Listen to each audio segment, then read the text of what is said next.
Ele tem poder para mudar a minha e a sua vida. Ele tem poder para fazer muito mais do que pedimos ou pensamos. Só resta você crer. Aleluia. Aleluia. Nós agora iremos ouvir uma palavra com o presbítero Cleomar. A paz do Senhor, presbítero Cleomar. Fique na paz. Deixe Deus lhe usar. A graça e a paz do Senhor Jesus Cristo, ao presbítero Gidenilson, ao nosso diácono e ao pastor, que está na direção da rádio dessa noite. Que Deus abençoe a todos. Quero enviar uma paz, e uma graça especial a você, nosso ouvinte. Você que está em casa nos ouvindo, você no Facebook, você que está no seu carro, onde quer que você esteja com o seu rádio ligado, que a graça e a paz do Senhor, que excede todo o entendimento, seja com todos vocês. Hoje eu quero falar sobre um assunto de extrema importância, que muita gente tem nos perguntado, muita gente tem estado curioso acerca desse assunto, pois estamos vivendo nos últimos dias. E o nosso tema é uma pergunta. E a pergunta é o seguinte: qual a igreja que será arrebatada? A resposta é o seguinte: a igreja que será arrebatada é a igreja do Senhor Jesus Cristo. Mas quem é a igreja do Senhor Jesus Cristo? Para ser a igreja do Senhor Jesus Cristo, é necessário que nós tenhamos algumas características. E que características é essa que nos coloca como servos de Deus, preparados para o dia que Ele voltar nas nuvens, para arrebatar a igreja realmente possa subir. Então é isso que nós vamos tirar a dúvida hoje. Quem é a verdadeira igreja do Senhor? Porque chegar na igreja, levantar a mão, receber Jesus da sua vida, e no culto no domingo, na terça e na quinta, não significa que você é a igreja do Senhor. Você está fazendo parte de um grupo de louvor, ou de um departamento de varões, ou de senhoras, ou de crianças, seja lá qual for. Isso também não quer dizer que fazemos parte da igreja do Senhor. Existem 3 características que o crente, que o verdadeiro cristão tem que ter nele para ser arrebatado pelo Senhor Jesus Cristo. Esse é um assunto de extrema importância. Estamos vivendo nos últimos dias. A primeira característica que o cristão tem que ter para ser arrebatado, para ser igreja do Senhor, vamos por ordem cronológica. São 3 características que seguem de outras qualidades, mas que vêm através delas. A primeira é ter uma vida de renúncia. Amém? O livro de 1 Tessalonicenses, capítulo 4, versículo de número 13, diz o seguinte: não quero, porém, irmãos, que sejais ignorantes acerca dos que já dormem, porque não vos entristeçais com os demais que não têm esperança. Quem são os que não têm esperança? São aqueles que não renunciaram à vida lá no mundo, que ainda continua sem ter uma comunhão com Deus. Portanto, ele vai tentar nos levar para o seu caminho, que é o caminho da perdição, porque se ele não tem coragem, se ele não pode, muitas vezes ele até quer estar na presença de Deus, mas não tem força para estar, ele vai tentar te arrastar para o mundo. E é exatamente esse tipo de pessoa que Paulo chama a atenção, para que nós não sejamos ignorantes quanto aos que dormem, são os que já morreram, certo? Para que nós não venhamos entristeçais com os que estão vivos, mas que não têm esperança na vinda do Senhor e Salvador Jesus Cristo. Então, para nós termos essa esperança, é necessário que nós tenhamos fé e que acreditamos verdadeiramente que o Senhor vai voltar. Mas se o Senhor voltar e nós não tivermos renunciado o mundo, nós não iríamos subir. Pode ter certeza que não iremos subir. Porque Deus é santo e importa que os seus filhos sejam santos para que o Senhor possa arrebatá-los. Amém? Então, quando o Senhor chegar, pode ter certeza de uma coisa. Se você estiver vivendo uma vida de renúncia das coisas do mundo, do pecado, das trevas, da escuridão, da potestade do ar, do principado, né? Onde o diabo domina, com certeza, se você estiver trabalhando para o diabo, você não vai subir. Eu não vou enganar você, meu amado ouvinte. Nós amamos você, inclusive o programa chama Jesus Te Ama. E nós amamos você, por isso estamos trazendo essa palavra. Porque vocês devem entender uma coisa.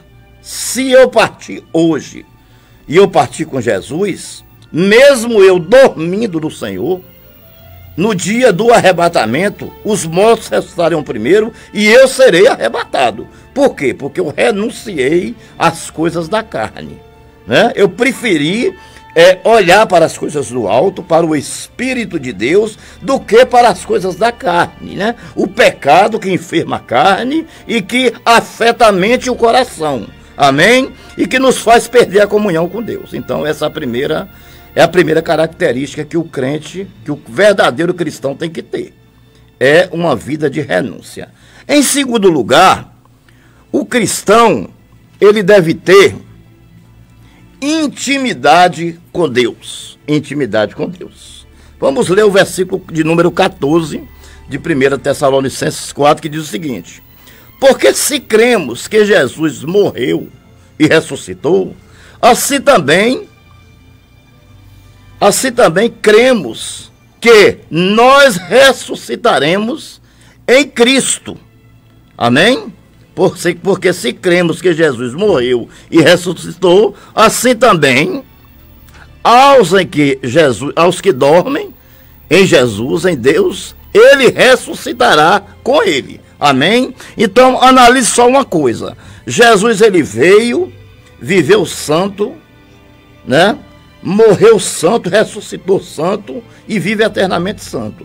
Nós somos salvos pela graça, que é o dom gratuito de Deus, mediante a morte de Cristo na cruz, de acordo com a sua fé. Porque se você não tiver fé, você não irá ser salvo. Cristo veio para todos, mas para todos que nele crê. Esses não perecerão e terão vida eterna. Amém? Então, a segunda coisa que nós temos que ter é o quê?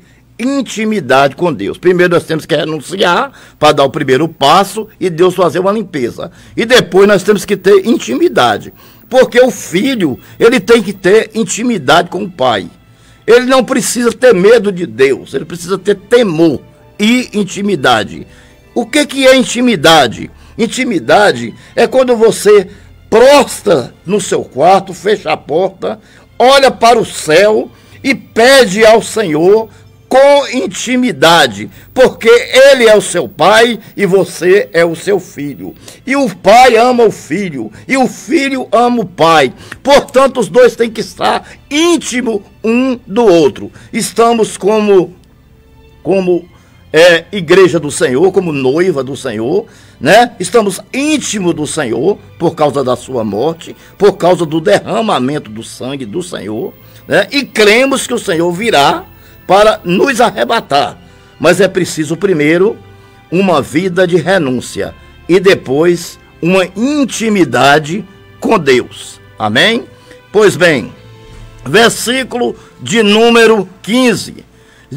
Dizemos-vos, pois, isto pela palavra do Senhor, que nós, os que ficamos vivos para a vinda do Senhor, não precederemos os que dormem. Ou seja, primeiro, os que morreram em Cristo serão arrebatados, amém, com o corpo glorificado.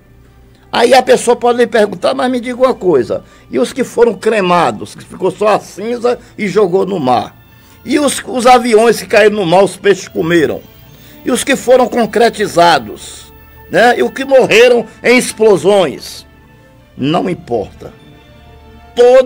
Tudo dará conta a Deus do corpo físico como estamos aqui, e ele será arrebatado e entrará no céu e morará no reino de Deus. Esse será o grande milagre que acontecerá.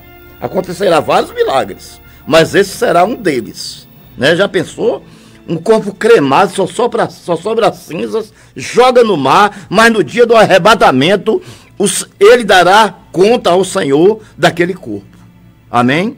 Por quê? Porque Deus, ele é todo poderoso. Ele pode todas as coisas. Amém, meus amados irmãos? Então, primeiro, os que morreram em Cristo serão arrebatados. Os que morreram em Cristo. Essa ressurreição aí não é para julgamento. É uma ressurreição para receber galardões. É a ressurreição para as bodas do Cordeiro, onde o próprio Cristo nos servirão.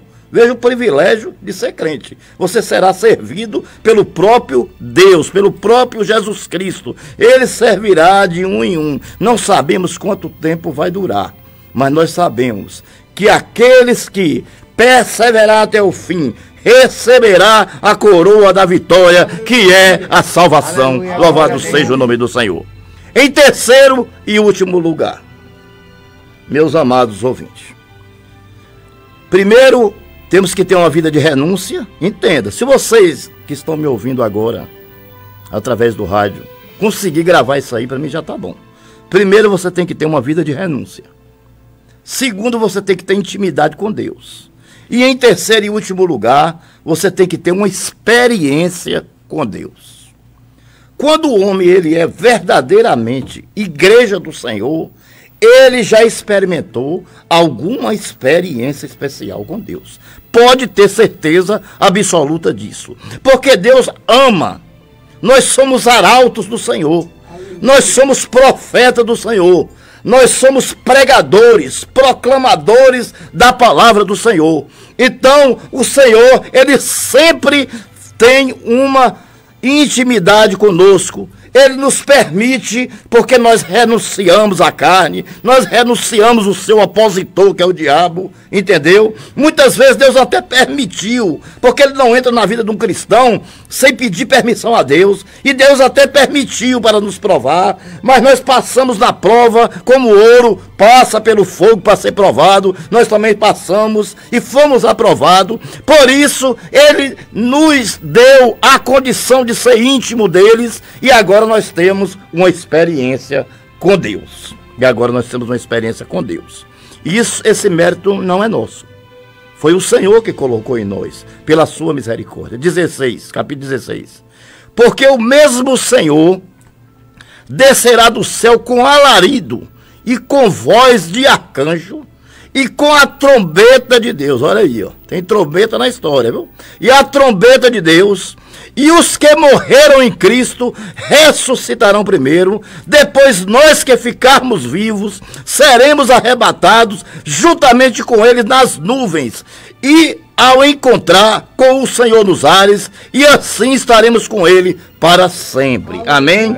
Eu sempre digo, irmãos, que o Senhor vai vir vestido de branco numa nuvem azul, porque a Bíblia diz que todo olho verá o Senhor nas nuvens, puxando a sua igreja, arrebatando a sua igreja. Amém? Jesus é santo, ele só vai arrebatar o que for santo. Aleluia. O que for santo sobe, a roupa fica, o paletó fica, tudo fica, os bens materiais ficam.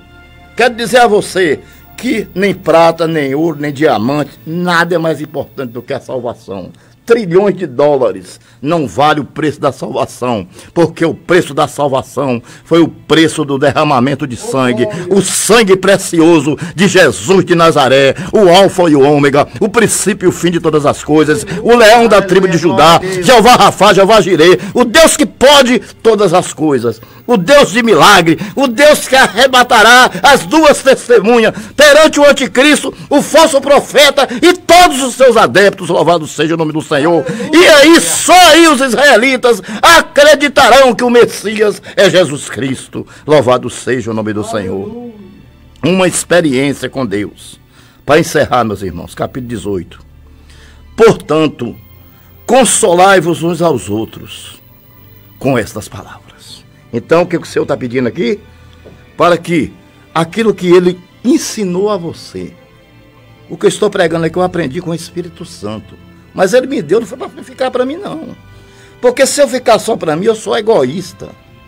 Eu sou um crente egoísta. E mesmo com toda a sabedoria, com toda a ciência, ainda que eu der o meu corpo para ser queimado em praça pública, se não tiver amor, se tiver egoísmo, eu não me salvarei. Então o que nós estamos fazendo aqui neste programa Jesus Te Ama? É transmitindo aquilo que nós aprendemos a outras pessoas, para que nós não sejamos chamados pelo nosso Deus de egoístas.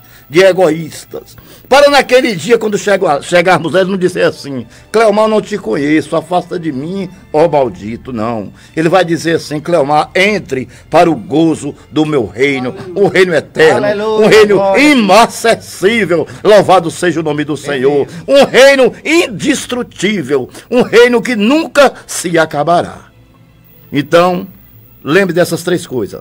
Primeiro, para ser arrebatado, uma vida de renúncia. Segundo, para ser arrebatado, intimidade com Deus. Terceiro, para ser arrebatado, experiência com Deus. Que Deus os abençoe. E eu agradeço essa rica oportunidade. Glória a Jesus, né? Tá aí a palavra, né?